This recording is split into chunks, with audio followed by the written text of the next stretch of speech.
Hello everyone, मेरे YouTube classes में आपका स्वागत है। पिछले वीडियो में हमने जेरेंट से रिलेटेड कॉन्सेप्ट को देखा। आज हम लोग जेरेंट में थोड़ी सी बात हमें और जाननी चाहिए, वो देख लेंगे पहले, और उसके बाद जेरेंट से रिलेटेड कुछ क्वेश्चन हम लोग प्रैक्टिस कर लेंगे ताकि पढ़ा हुआ पॉइंट हमारा एक बार फिर से रिवाइज हो जाए। ठीक है, तो आइए जेरेंट का जो भी बचा हुआ पॉइंट है हम लोग उसको एक बार बोर्ड पे देख लेते हैं। देखो, आज का जो सबसे पहला पॉइंट है वो ये ध्यान देना कि नो के साथ अगर कोई वर्ब लगाओ तो वो वर्ब भी किस फॉर्म में होगा? वर्ब फोर के फॉर्म में। एग्जाम्पल के तौर पे जैसे हम लोग कहते हैं नो पार्किंग, नो स्मोकिंग, ये सब चीजें। ठीक है, ये ध्यान देना, नो के साथ भी अगर कोई वर्ब होगा तो वो वर्ब फोर के फॉर्म में होगा। ठीक है, दो चीजों पे खास ध्यान दोगे, एक होता है कैंट हेल्प और एक होता है कुडंट हेल्प। कैंट हेल्प और कुडंट हेल्प, इनके साथ भी अगर वर्ब दोगे वो किस फॉर्म में आएगा? वर्ब फोर के फॉर्म में। वर्ब फोर के फॉर्म में। जैसे हम बोले they can't help smoking, they can't help smoking. अब ध्यान दो, यहां हेल्प का मतलब मदद करना ऐसा कुछ नहीं है। ठीक है, वो सब चीज मत सोचना। कैंट हेल्प और कुडंट हेल्प का मतलब होता है किसी चीज के बिना नहीं रह पाना, किसी चीज के बिना नहीं रह पाना। जैसे दे कैंट हेल्प स्मोकिंग, इसका मतलब है कि वो स्मोकिंग के बिना नहीं रह सकते हैं, वो स्मोकिंग के बिना नहीं रह सकते हैं। ठीक है, ये इसका मतलब हुआ। जैसे मैं अपने एक फ्रेंड के बारे में बोलूं, he can't help laughing, he can't help laughing, वो हंसे बिना नहीं रह सकता है। ठीक है, तो ऐसे सेंटेंसेस में ये ध्यान रखना कि कैंट हेल्प और कुडंट हेल्प के बाद भी हम लोग वर्ब का कौन सा फॉर्म लगाएंगे? वर्ब का फोर्थ फॉर्म लगाएंगे। ठीक है, दो वर्ड के बारे में मैं आपको और कुछ सिखाना चाहता हूं, उनको देख लीजिए। उसके बाद हम लोग जेरेंट का जो भी क्वेश्चन होगा उसको स्टडी करेंगे। ठीक है, देखिए, एक वर्ड है स्टॉप और जो दूसरा वर्ड है वो है रिमेंबर।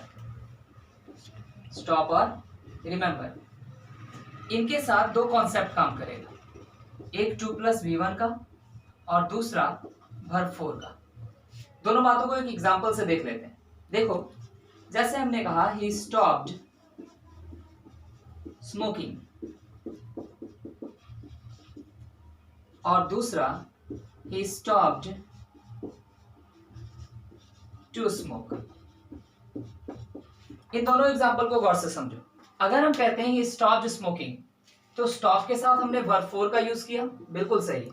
दूसरा एग्जांपल है स्टॉप्ड टू स्मोक, स्टॉप के साथ यहाँ पे हमने 2+V1 का यूज किया, ये भी सही।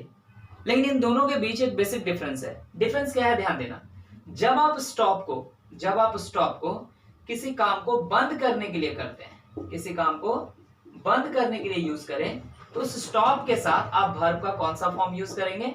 Verb four. जैसे मैं आपको कहूं कि पैसे खर्च करना बंद करो, तो क्या कहूंगा? Stop spending money, stop spending money. ठीक है, ही स्टॉप्ड टू स्मोक, यहां पे स्टॉप का मीनिंग क्या आया? हॉल्ट। हॉल्ट का मतलब क्या हुआ? रुकना। इसका मतलब ही स्टॉप्ड टू स्मोक, वो स्मोक करने के लिए रुका। ही स्टॉप्ड टू स्मोक का मतलब क्या निकला? वो स्मोक करने के लिए रुका। लेकिन जब हम बोलते हैं स्टॉप्ड स्मोकिंग, तो इसका मतलब क्या निकला? उसने स्मोकिंग बंद कर दिया, उसने स्मोकिंग बंद कर दिया। अब देखो, रिमेंबर का एक एग्जांपल देख ले। जैसे I remember to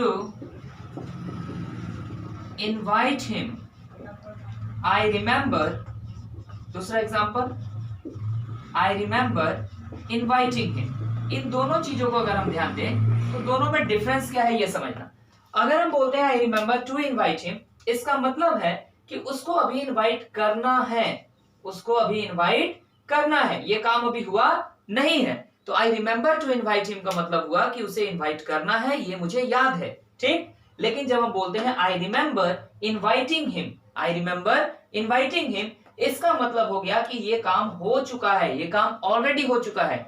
I remember inviting him का मतलब कि उसे इनवाइट किया गया है, ये मुझे याद है, उसे इनवाइट किया गया है, ये मुझे याद है। ठीक है, तो देखो, जेरेंट का जितना भी कॉन्सेप्ट था एक दो वीडियो में और आज वाले छोटे से सेशन में हमने कंप्लीट किया। ठीक, अब आपका काम रहा जेरेंट के कॉन्सेप्ट को अच्छे से पढ़ना और उसको जो भी डाउट हो उसमें बातों को पूछ लेना। लेकिन आज हम लोग साथ ही साथ अभी कुछ क्वेश्चंस की प्रैक्टिस करेंगे जो जेरंड से रिलेटेड होंगे और जितने टॉपिक आपको पढ़ाए गए। देखो, अगर जितना पढ़ाया हुआ सेशन है, इन तीनों वीडियोस को अगर आप अच्छे से देख लें तो आपके एग्जाम में जेरंड से आने वाले जो भी क्वेश्चंस हैं वो इजीली सॉल्व हो जाएंगे, क्योंकि क्वेश्चन इस पॉइंट से बाहर नहीं रहते हैं। लेकिन आपका काम है वीडियो को अच्छे से देख लेना, पढ़ाई हुई चीजों को अच्छे से ध्यान देना, और जो क्वेश्चंस अभी हम बताएंगे, कुछ क्वेश्चंस की हम प्रैक्टिस करवाएंगे, उन क्वेश्चंस को अच्छे से सॉल्व करना। ठीक है, तो चलिए हम लोग क्वेश्चन की तरफ चलते हैं। देखिए, जेरंड में हमने जो भी कॉन्सेप्ट सीखा उन्हीं कॉन्सेप्ट से कुछ क्वेश्चन आपके पास रखे गए हैं। ठीक है, इन क्वेश्चन को एक एक करके हम डील करेंगे, लेकिन आपने भी पढ़ा है अभी, तो कोशिश करेंगे कि आप भी इन क्वेश्चन को मेरे साथ डील करते हुए आगे बढ़ेंगे। सबसे पहले वाले क्वेश्चन पे हम लोग आते हैं। देखो, जो सबसे पहला क्वेश्चन है क्या है, we were looking forward to hear news about the missing fisherman. इस सेंटेंस में अगर आओ तो आपको एक पॉइंट पढ़ाया गया जहां पे आपको बताया गया look forward to, addicted to, accustomed to, habituated to, objection to, be used to. Be, जहां पे बी का मतलब क्या हुआ करता था, is, am, are, was, were. हाँ, बी यूज्ड टू। इनके बाद हम लोग वर्ब फोर का यूज करते हैं। फिर से देखो, objection to, addicted to, habituated to, accustomed to, look forward to, be used to. इनके साथ हम लोग वर्ब फोर का यूज करते हैं, वर्ब वन का यूज नहीं करते हैं। तो जरा गौर करना, ये इस सेंटेंस में हमें लुक फॉरवर्ड टू दिखा, लुक वर्ब है इसलिए वेयर के कारण उसको वर्ब फोर बनाया गया। ठीक है, ये हम लोग टेंस में सीखते हैं, लेकिन यहां ध्यान दो, लुक फॉरवर्ड टू के साथ हम लोग कौन से वर्ब का यूज करते हैं, वर्ब फोर का यूज करते हैं। तो यहाँ हियर का यूज नहीं करके हम लोग जो सही वर्ब है वो क्या इस्तेमाल करेंगे, हियरिंग। तो सेंटेंस होना चाहिए था, we were looking forward to hearing news about the missing fisherman. ठीक है, देखो, कॉन्सेप्ट पढ़ लोगे, क्वेश्चन सॉल्व करने में कोई प्रॉब्लम नहीं होगा, लेकिन कॉन्सेप्ट नहीं जानोगे तो क्वेश्चन सॉल्व करने में प्रॉब्लम होगा ही। ठीक है, इसलिए पहले पढ़ने पे ध्यान दिया करो, क्वेश्चन पे बाद में ध्यान दिया करो। दूसरे क्वेश्चन पे आओ, he was bent upon to murder him। अगर गौर करो तो एक पॉइंट पढ़ाया गया, प्रेपोजिशन के साथ अगर कोई वर्ब आए तो उसका जो फॉर्म होता है वो वर्ब फोर होता है। प्रेपोजिशन के बाद अगर कोई वर्ब आए तो उसका जो फॉर्म होता है वो वर्ब फोर होता है। तो गौर करना, अपॉन भी तो प्रेपोजिशन है बाबू, अपॉन भी तो प्रेपोजिशन है, और जब ये प्रेपोजिशन है तो इसके साथ टू मर्डर का यूज नहीं करेंगे, हम लोग इसके जगह वर्ब फोर का यूज करेंगे, और वर्ब फोर क्या बन जाएगा, मर्डरिंग। तो सेंटेंस हमारा क्या बन गया, he was bent upon murdering him। To murder के जगह टू मर्डर को रिप्लेस करो और उसके जगह क्या ले आओ, मर्डरिंग, यानी मर्डर में आईएनजी जोड़ दो। ठीक है, अब थर्ड वाले क्वेश्चन पे आओ, the government is still in the process of finalised new policy. अब गौर करना, इस सेंटेंस में भी सेम पॉइंट से क्वेश्चन पूछा गया, क्या, ऑफ जो है प्रेपोजिशन है, और प्रेपोजिशन के बाद जब आपने एक वर्ब लाया फाइनलाइज, तो उसको V2 क्यों बनाया आपने, जबकि आपको बनाना क्या चाहिए था, वर्ब फोर। तो फाइनलाइज्ड को हटा करके हम लोग यहां क्या करेंगे, फाइनलाइजिंग। तो सेंटेंस क्या होना चाहिए था, the government is still in the process of finalising new policy. ठीक है, नेक्स्ट क्वेश्चन पे ध्यान देते हैं। देखो, क्वेश्चन नंबर 4 है, if a thing is important it is worth do well. इससे रिलेटेड हमने एक पॉइंट पढ़ा था कि कुछ वर्ब हैं, कुछ वर्ड्स हैं, जैसे avoid, deny, excuse, mind, appreciate, propose, no use, good use, no sense, worth. इनके बाद हम लोग वर्ब फोर का यूज करते हैं, इनके बाद हम लोग वर्ब फोर का यूज करते हैं। फिर से सुनो, mind, avoid, deny, excuse, propose, appreciate, no use, good use, no sense, worth. इनके बाद हम लोग वर्ब फोर का यूज करते हैं, यानी जेरंड का यूज करते हैं। तो इस सेंटेंस पे आओ, if a thing is important it is worth do well नहीं बोल के हमारा जो वर्ब होना चाहिए था वो क्या होना चाहिए था, डूइंग वेल। ठीक है, नेक्स्ट क्वेश्चन को देखना, the leader of the opposition is in the danger of lost his seat in the next election.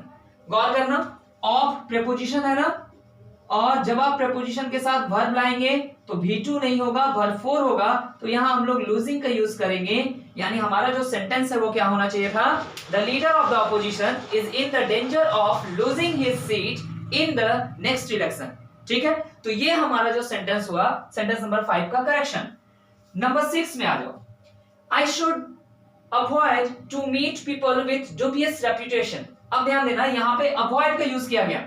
तो ठीक, अभी मैंने इस वाले क्वेश्चन में, क्वेश्चन नंबर 4 में एक बात दोहराई थी deny, avoid, excuse, mind, propose, appreciate, no use, good use, worth, no sense, इनके बाद भी हम लोग किसका यूज करते हैं? वर्ब फोर का यूज करते हैं। तो अवॉइड के बाद भी वर्ब फोर का यूज होगा, 2 + V1 का यूज नहीं करेंगे। हटाओ इसको और इसके जगह क्या दे दो? Meeting. The sentence must be I should avoid meeting people with dubious nature और dubious reputation। अंडरस्टूड? चलो नंबर 7 पे आ जाओ। वुड यू माइंड, माइंड भी इसी लिस्ट का वर्ड था जो मैंने अभी दोहराया क्वेश्चन नंबर 4 में, 6 में, उसी में माइंड भी मौजूद था, क्योंकि माइंड के साथ भी वर्ब 4 का यूज करते हैं, 2 + V1 का यूज नहीं करते हैं। So the correction is here, we have to write opening instead of to open, यानी ओपन की जगह, टू ओपन की जगह हमें क्या लिखना है? ओपनिंग का यूज करना है, क्योंकि माइंड के साथ वर्ब 4 का यूज होता है। क्लियर हो गया? आइए नेक्स्ट क्वेश्चन, क्वेश्चन नंबर 8 पे। It is no use to ask him to come now. No use के साथ भी, नो यूज के साथ भी क्या कॉन्सेप्ट है? वर्ब 4 का यूज करते हैं। तो टू आस्क के जगह हमें किसका यूज करना चाहिए? आस्किंग। टू आस्क के जगह हमें किसका यूज करना चाहिए? आस्किंग। अब ध्यान दो क्वेश्चन नंबर 9 पे, there is no sense to go there. No sense के साथ भी हम लोग किसका यूज करेंगे? वर्ब 4 का। तो टू गो के जगह हम लोग क्या यूज करेंगे? Going there. क्लियर हो गया ये पॉइंट? ठीक है, और भी कुछ क्वेश्चंस हैं, आगे के क्वेश्चंस पे ध्यान देते हैं। आइए अब इन क्वेश्चंस को देखते हैं। देखो क्वेश्चन नंबर 10 जो है, the audience was very much happy with you singing yesterday. पिछले वीडियो में मैंने आपको जेरेंट में एक पॉइंट पढ़ाया था कि जब हम लोग नाउन का पोसेसिव फॉर्म, जिसको हम लोग एपोस्ट्रॉफ से बनाते हैं, एपोस्ट्रॉफ कॉमा एस से बनाते हैं, और प्रोनाउन का पोसेसिव फॉर्म, अगर नाउन या प्रोनाउन के पोसेसिव फॉर्म के बाद कोई वर्ब आए तो वो वर्ब 4 होता है। दूसरा पॉइंट इसी में हमने क्या सीखा था कि अगर वर्ब 4 के ठीक पहले, अगर वर्ब 4 के ठीक पहले कोई नाउन या प्रोनाउन आए तो उसका जो फॉर्म होगा वो पोसेसिव होगा। वर्ब 4 के ठीक पहले कोई नाउन या प्रोनाउन आए तो उसका जो फॉर्म होगा वो पोसेसिव होगा। अब गौर करो, वर्ब 4 सिंगिंग है, इसके ठीक पहले एक प्रोनाउन आया, इसका जो फॉर्म होगा वो पोसेसिव होगा। तो यू पोसेसिव फॉर्म नहीं होता है, इसलिए हम लोग यहाँ योर का यूज करेंगे और क्या बोलेंगे? The audience was very much happy with your singing yesterday. यहाँ पे अगर कोई नाउन होता तो हम लोग उसको एपोस्ट्रॉफ दे करके पोसेसिव बनाते। जैसे राम होता तो हम लिखते राम्स सिंगिंग। ठीक है, राम होता तो क्या लिखते? राम्स सिंगिंग। ठीक। क्वेश्चन नंबर 11 पे आइए। She couldn't help but laugh। अब ध्यान दो, हमने पढ़ा can't help, couldn't help, can't stand, इन सब के साथ भी वर्ब 4 का यूज करते हैं। can't help, couldn't help, can't stand, इन सब के साथ भी वर्ब 4 का यूज करते हैं। तो जरा गौर करो, couldn't help के साथ बट तो आना ही नहीं चाहिए। क्या आना चाहिए? वर्ब 4, और हम लोग इसको क्या बनाएंगे? लाफिंग। तो सेंटेंस क्या हुआ? She couldn't help laughing। अब आप इसका मतलब अच्छे से समझ सकते हैं, वो बिना हंसे नहीं रह सकती थी, है ना? अब आ जाओ, वन शुड अवॉइड, फिर से हमें अवॉइड मिला ना, तो अवॉइड के साथ भी वर्ब का जो फॉर्म आएगा वो कौन सा होगा? Verb 4। So we have to use making. क्या बोलेंगे? मेकिंग। ध्यान देना, one should avoid making mistake. अब ध्यान दो, सबसे पहले ये मिस्टेक वाला क्वेश्चन एग्जाम में दूसरे एंगल से भी पूछता है। गलती करना के लिए जो हम लोग यूज करेंगे वो डू मिस्टेक का यूज नहीं करेंगे, मेक मिस्टेक का यूज करेंगे। ठीक है, गलती करना के लिए मेक मिस्टेक का यूज करेंगे, डू मिस्टेक का यूज नहीं करेंगे। जैसे मैं आपको कहूं you are doing a mistake, you are doing a mistake, तो हम लोग इस सेंटेंस को गलत बोल के सही क्या बोलेंगे? You are making mistake. सही क्या बोलेंगे? You are making mistake. अब ध्यान दो, क्वेश्चन नंबर 13 पे, I remember meet him 5 years ago। Sentence पढ़ के आपको पता चल रहा है कि बात पास्ट की है, इसलिए रिमेंबर के साथ हम लोग वर्ब 4 का यूज करेंगे और क्या बोलेंगे? I remember meeting him 5 years ago। Got it? Question number 14 पे आओ। देखो 14 नंबर क्वेश्चन को गौर करो, 16 को गौर करो, 17 को गौर करो। तो इन क्वेश्चंस को कुछ बच्चे देखेंगे और बोलेंगे कि ये बहुत हार्ड क्वेश्चन है, क्योंकि जनरल लोगों का कॉन्सेप्ट क्या होता है? बहुत सारे बच्चों का कॉन्सेप्ट ये होता है क्वेश्चन बड़ा हो गया मतलब हार्ड, छोटा हो गया मतलब इजी, जबकि ऐसा होना नहीं चाहिए। क्वेश्चन हार्ड और इजी तब होता है जब आप पढ़ के जाएं तो इजी है, ना पढ़ें तो हार्ड है। पढ़ी हुई चीजों से क्वेश्चन आ जाए तो इजी है, पढ़ी हुई चीजों से क्वेश्चन ना आए तो हार्ड है। ठीक है, आप क्वेश्चन को बड़ा देख के डिफिकल्ट मत सोचे, ठीक। आप क्वेश्चन को बनाने की कोशिश करें। Government should not stop to spend money on arms and ammunitions in the wake of the present strained relations. अब जरा ध्यान देना, अगर हम यहाँ पे स्टॉप के साथ 2 + v1 का यूज करें, 2 + v1 का यूज करें, तो ये गलत होगा। हमें क्या बोलना पड़ेगा? Stop spending. क्या बोलना होगा? स्टॉप स्पेंडिंग, ठीक है। क्वेश्चन नंबर 15 पे आते हैं। Lift the handset only after paid a 1 rupee coin. तो देखो, आफ्टर भी तो प्रेपोजिशन है ना, और प्रेपोजिशन के साथ हम लोग वर्ब का फोर्थ फॉर्म लगाएंगे, तो पेड के जगह हम लोग पेइंग का यूज करेंगे, ठीक है। ओनली आफ्टर पेइंग अ 1 रुपी कॉइन, ठीक। चलिए नेक्स्ट क्वेश्चन पे आ जाओ, ध्यान देना। नेक्स्ट क्वेश्चन को देखो तो जरा। The new project group would look into the tender conditions of both basic and value added services before submit its bid. ध्यान दो, बिफोर प्रेपोजिशन है और प्रेपोजिशन के साथ एक वर्ब आया, तो जब प्रेपोजिशन के साथ वर्ब आया तो इसको वर्ब 4 बनाना चाहिए और बोलना चाहिए before submitting it's bid, before submitting it's bid, ठीक है। तो बिफोर प्रेपोजिशन है, इस वजह से हमने सबमिट को कहां चेंज किया? सबमिटिंग में। देखिए क्वेश्चन नंबर 17 को, स्कूल्स ऑफर्स, इस सेंटेंस में सबसे पहले स्कूल कर लोगे, स्कूल्स नहीं होगा। School offers many opportunities of meeting helpful people, reading useful books and obtain information about a variety of public careers। अगर गौर करो तो ऑफ प्रेपोजिशन है और प्रेपोजिशन के साथ वर्ब दिया गया, उसे वर्ब 4 बना के लिखा गया, इसका मतलब ये बिल्कुल सही है। इसी सेंटेंस को दूसरे एंगल से देखो। School offers many opportunities of के बाद इस वाले पार्ट को हटा लो, मीटिंग हेल्पफुल पीपल, इस वाले पार्ट को हटाओ, ठीक। मान लो ये पार्ट नहीं है, तो तुम्हारा सेंटेंस क्या है? School offers many opportunities of reading useful books. तो बाबू रीडिंग सही होगा कि नहीं? बिल्कुल। ऑफ प्रेपोजिशन है, प्रेपोजिशन के साथ वर्ब आ रहा है, तो जब प्रेपोजिशन के साथ वर्ब आया तो वर्ब 4 बनाया गया, बिल्कुल सही, ठीक। ये दो पार्ट, दो सेंटेंस है, दोनों को ऐड किया गया। अब इसको भी हटाओ, तीसरे सेंटेंस को लाते हैं। ये तीसरा सेंटेंस ये हटेगा तो एंड को थोड़ी देर के लिए बाहर रखना। अब जरा सोचो, सेंटेंस मान लो होता school offers many opportunities of obtain. फिर से देखो, school offers many opportunities of obtain information about a variety of public careers. तो बताओ, क्या ऑफ के बाद कभी ऑब्टेन होगा? नहीं, ऑफ प्रेपोजिशन है, ऑब्टेन वर्ब है, तो इसको भी वर्ब 4 बनाना होगा और क्या करना होगा? ऑब्टेनिंग, ठीक। अब तुम तीनों देखो, 3 अलग अलग सेंटेंस को कॉमन बना दिया गया, इनको जोड़ दिया गया, ठीक। तो कैसे जोड़ा गया ये ध्यान देना। अब इसको हम हटा लें ब्रैकेट वगैरह को। अब तुम ध्यान, school offers many opportunities of meeting helpful people, reading useful books and obtaining information about variety of public careers. इसका मतलब है कि जो ऑफ के बाद ही मीटिंग आया, ऑफ की वजह से ही रीड को रीडिंग लिखा गया और ऑफ की वजह से ही ऑब्टेन को ऑब्टेनिंग लिखा गया, क्योंकि तीनों सेंटेंस जो है वो कहां से ब्रेक हुए? ऑफ के बाद से, यानी इन सब के पहले ऑफ लगा हुआ है, ऑब्टेन के पहले भी ऑफ लगा हुआ है, इस वजह से इसको ऑब्टेनिंग किया गया, ठीक है। देखो, कॉन्सेप्ट को पढ़ो तो क्वेश्चन बनाना थोड़ा इजी हो जाता है, ठीक है। और यही क्वेश्चन आप 2-3 बार बना लें तो आपका कॉन्सेप्ट बिल्कुल क्लियर हो जाएगा। और घर में जो भी बुक हो उसमें अगर जेरंट का क्वेश्चन दिया हुआ हो तो आप जेरंट को बना लें, आपसे बिल्कुल बनेगा। तो यहाँ काम क्या आपको करना है कि पढ़ाई हुई चीजों को पहले अच्छे से प्रैक्टिस करो, पहले पॉइंट्स को अच्छे से प्रैक्टिस करो, उसके बाद क्वेश्चन पे जाओ। आधा प्रैक्टिस करोगे क्वेश्चन पे जाओगे, नहीं बनेगा तुम्हारा, एक तो ऐसे ही आधा मन है, ऊपर से तुम नहीं बना पाओगे तो और जो भी बचा कुचा पढ़ाई का इंटरेस्ट था वो भी बर्बाद हो जाएगा। इस वजह से पहले कॉन्सेप्ट को अच्छे से पढ़ लो, मेहनत कर लो, उसके बाद क्वेश्चन पे जाओ, ताकि अगर ना भी बने तो जब हम आंसर देखें तो हमें समझ में आए कि ये क्यों हुआ, क्योंकि हमने वो पॉइंट पढ़ा था। देखो, पॉइंट्स को पढ़ना अलग चीज होता है बाबू, और उसको अप्लाई करना अलग चीज होता है। इस वजह से हम लोग क्वेश्चन प्रैक्टिस अलग से कराएंगे, ठीक है। लेकिन अभी एग्जाम वगैरह को लेकर के चला जा रहा है, तो जो आपके लिए बन पा रहा है उतना हम कोशिश कर रहे हैं अपनी तरफ से देने का।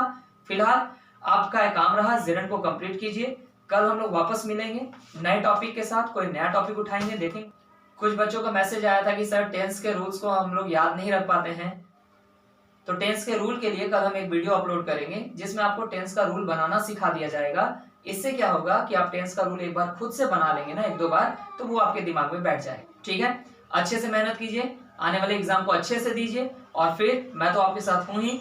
चलिए मिलते हैं हम लोग कल। Thank you everyone, thank you guys.